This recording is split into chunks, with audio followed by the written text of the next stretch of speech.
Selamat pagi Bapak Ibu Saudara-saudara, jemaat yang dikasihi Tuhan Yesus Kristus. Mari kita mendengarkan renungan harian Sabtu 2 November 2024. Mari kita bersatu di dalam doa.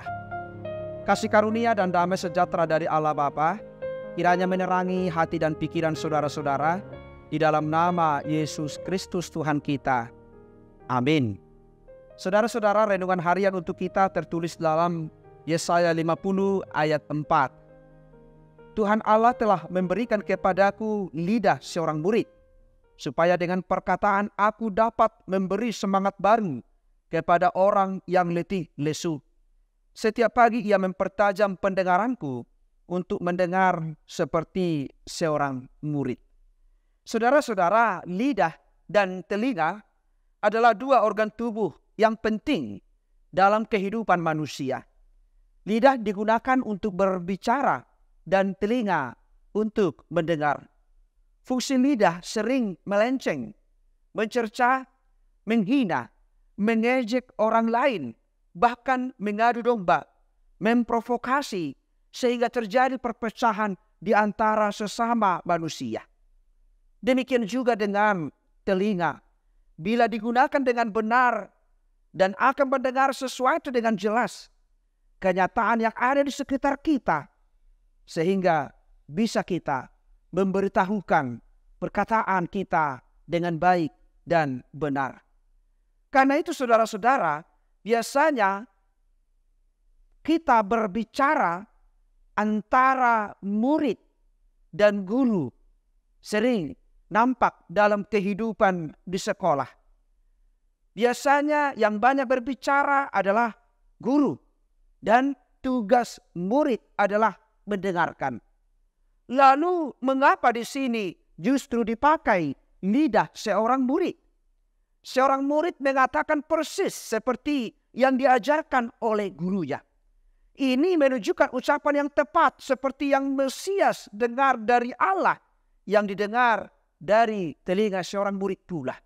Demikianlah Yesaya senantiasa diberikan tugas untuk memberitakan kebaikan Tuhan, mewartakan keselamatan daripada Tuhan kepada umat Israel. Umat Israel yang sangat sulit memahami rancangan Tuhan, yang sangat sulit meyakini Tuhan. Tetapi Yesaya harus senantiasa membicarakan, mengutarakan, mengungkapkan apa perkataan Allah dan mendengarkan apa yang dikatakan Tuhan dalam kehidupan umat Israel melalui hambanya. Samuel Taylor Coleridge berkata, nasihat itu mirip salju. Semakin lembut jatuhnya, semakin lama ia bertahan di sana. Dan semakin dalam ia merasuk ke dalam benak. Tidak ada sifat mengecam, memarahi, atau menggurui dalam kehidupan umat Kristen. Namun kita selalu belajar untuk menghibur, selalu belajar untuk menasehati, serta membangkitkan semangat bagi orang lain dengan memiliki lidah dan telinga seorang murid. Dengan menyadari jati diri kita sebagai lidah seorang murid, maka tetaplah kita menghadirkan suasana Tuhan melalui perkataan, melalui perbuatan yang seturut dengan kehendak Tuhan. Ingatlah dalam Kolose 4 ayat 6 dikatakan, hendaklah kata-katamu senantiasa penuh kasih. Jangan hambar, sehingga kamu tahu bagaimana kamu harus memberi jawab kepada setiap orang. Orang Kristen yang benar selalu menunjukkan jati dirinya sebagai seorang yang telah diselamatkan Allah.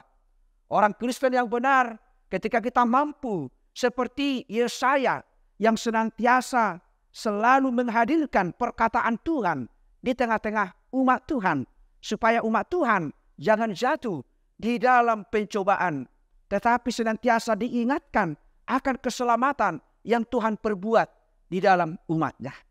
Maka jadilah orang Kristen yang senantiasa mau dipakai oleh Tuhan menjadi lidah seorang murid, supaya kita mampu memperkatakan apa yang Tuhan kehendaki di dalam kehidupan kita. Amin. kita berdoa. Terima kasih Bapa di surga atas sapaan firman-Mu yang selalu mengingatkan kami untuk menjadi lidah seorang murid, mengungkapkan, mengatakan, mengutarakan apa yang Tuhan kehendaki di dalam kehidupan kami. Engkau menghendaki Yesaya menjadi lidah seorang murid, membicarakan perkataan Tuhan, kasih Tuhan, penghukuman Tuhan kepada umat Israel.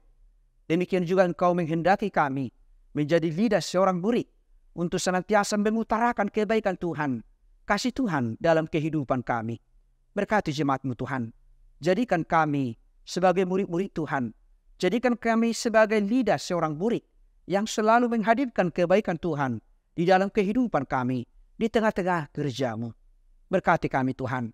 Kiranya melalui persekutuan kami dengan Tuhan, pekerjaan kami satu hari ini senantiasa membawa kami ke dalam kebaikan Tuhan. Kami serahkan hidup kami, pekerjaan kami satu hari ini hanya di dalam pengasihan Tuhan.